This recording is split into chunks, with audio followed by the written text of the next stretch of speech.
শীতের শুরুতেই খেজুরের রস সংগ্রহে ব্যস্ত টাঙ্গাইলের গাছিরা। এই অঞ্চলের রসের গুণগত মান অনেক ভালো হলেও পর্যাপ্ত গাছ না থাকায় কাঁচা রসের চাহিদা মেটাতে বেগ পেতে হচ্ছে গাছিদের।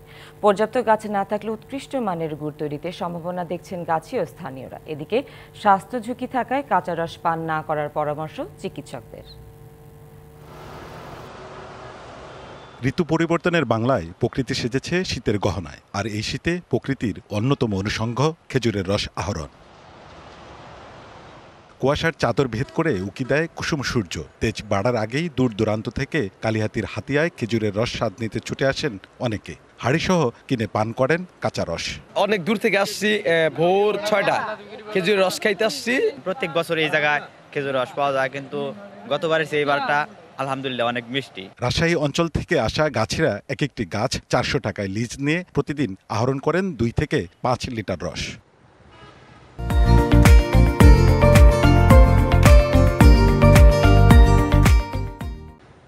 টাঙ্গাইল অঞ্চলের রসের মান ভালো হলেও কাঁচা রসের চাহিদা বেশি, আর গাছের সংখ্যা কম থাকায় গুড় উৎপাদনের সম্ভাবনা ব্যাহত হচ্ছে দাবি গাছিদের।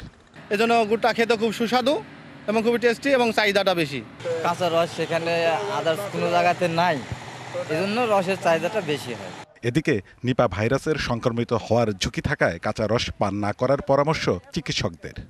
এর মধ্যে শুধু খেজুরের কাঁচা রস না, আরও কিছু যেমন বাদুরে খাওয়া বা অন্যান্য পাখি খাওয়া, ফলমূল কিংবা সোশ্যাল মার্কেটিংয়ের মাধ্যমে অনেক সময় ফ্রিজিং করা খেজুরের কাঁচা রস বিক্রি করে, সেইটা খেলেও আমরা এই নিপা ভাইরাসে আক্রান্ত হতে পারি।